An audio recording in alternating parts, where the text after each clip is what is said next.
Congress war room కేసులో సునీల్ కనుగోలు విచారణ పూర్తయింది. సుమారు గంటన్నర పాటు సునీల్ ను ప్రశ్నించారు సైబర్ క్రైమ్ పోలీసులు.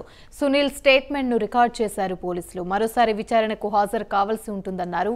సీఎం కేసీఆర్, ఎమ్మెల్సీ కవిత, మంత్రి కేటీఆర్ మీద అనుచిత వ్యాఖ్యలు చేసిన కేసులో ఇవాళ విచారణకు హాజరయ్యారు సునీల్. మొదట తాను విచారణకు హాజరు కాలేనంటూ పోలీసులకు సునీల్ లేఖ రాశారు. తనకు అనారోగ్యంగా ఉన్న కారణంగా విచారణ వేరే రోజు జరపాలంటూ లేఖలో కోరారు. కానీ సునీల్ లేఖను పోలీసులు అంగీకరించలేదు. వెంటనే విచారణకు హాజరు కావాలంటూ ఆదేశించారు. దీంతో విచారణకు హాజరయ్యారు సునీల్.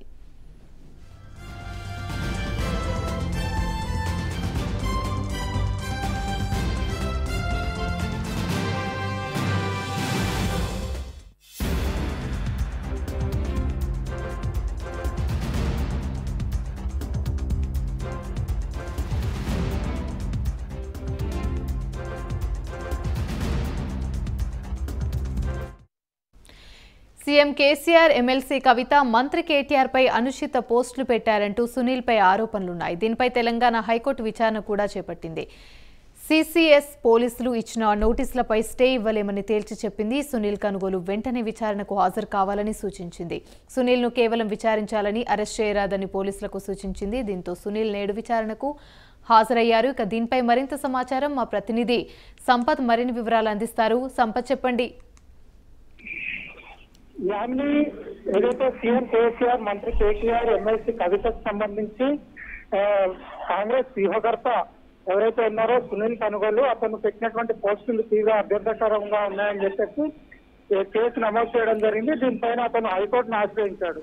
ఈ కేసుకు సంబంధించి స్టే ఇవ్వాలని కోరినప్పటికీ కూడా హైకోర్టు అందుకు నిరాకరించింది. పోలీసులు ఎప్పుడు పిలిస్తే అప్పుడు విచారణకు హాజరు కావాలని చెప్పేసి కూడా చెప్పడం జరిగింది. అయితే ఒక అష్యూరెన్స్ మాత్రం ఇవ్వడం జరిగింది. అతన్ని ఎట్టి పరిస్థితుల్లో కూడా అరెస్ట్ చేయరాదని చెప్పేసి పోలీసులకు ఆదేశాలు జారీ చేయడం జరిగింది. ఇందులో భాగంగానే 41 CRPC నోటీసుల ప్రకారం ఈ రోజు అతను ఉదయం 10:30 గంటలకు సీసీఎస్ సైబర్ క్రైమ్ పోలీసులు హాజరు కావడం జరిగింది. హాజరైనటువంటి సమయంలో దాదాపు 3 గంటల పాటు అతన్ని విచారించడం జరిగింది. 3 గంటల పాటు విచారించి అతని స్టేట్మెంట్ ని రికార్డ్ చేశారు. రికార్డ్ చేసిన తర్వాత విచారణను ఈ రోజుకు ముగించారు. అయితే మళ్ళీ పిలిచినప్పుడు రావాలని చెప్పేసి ఖచ్చితంగా చెప్పారు. మళ్ళీ ఎప్పుడు పిలుస్తారనేటువంటి దానికి సంబంధించి కూడా మళ్ళీ ముందస్తుగా సమాచారం ఇస్తామని చెప్పేసి కూడా పోలీసులు చెప్పడం జరిగింది. ఇందులో ప్రధానంగా సునీల్ కనుగోలు తనకు తానుగా ఈ పోస్టులు పెట్టాడా, లేదంటే ఎవరైనా ప్రోత్సహించారా ఇటువంటి పోస్టులు పెట్టాలని చెప్పేసి అన్నటువంటి దాంట్లో ప్రశ్నల వర్ష కురిపిస్తున్నట్టుగా మనకు తెలుస్తుంది. అంతేకాకుండా ఈ పోస్టులు పెట్టడానికి ప్రధానమైనటువంటి మోటో ఏంటి అన్నటువంటి అంశాన్ని కూడా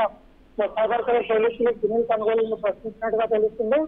ఏదేమైనప్పటికీ కూడా ఈ కేసుకు సంబంధించి ఒక ఉపశమనం మాత్రం సునీల్ కనుగోలుకు దొరికింది. అది కేవలం పోలీసులు అరెస్టు చేయకూడదు అనేటువంటి అంశానికి సంబంధించి మిగతా దాంట్లో మాత్రం ఖచ్చితంగా పోలీసులు ఎప్పుడు విచారణకు పిలిస్తే అప్పుడు రావాల్సినటువంటి అవసరం ఉంటుందని చెప్పేసి హైకోర్టు సస్పెండ్ చేసినటువంటి నేపథ్యంలోనే అతను ఈరోజు సైబర్ క్రైమ్ పోలీసులకు హాజరు కావడం జరిగింది. ప్రస్తుతానికి అతని విచారణను ముగించినటువంటి అధికారులు అతని స్టేట్మెంట్ రికార్డ్ చేసి పనిచేయడం జరిగింది. మళ్ళీ పిలిచినప్పుడు రావాలని స్పష్టం చేయడం జరిగింది. Right, thank you Sampath.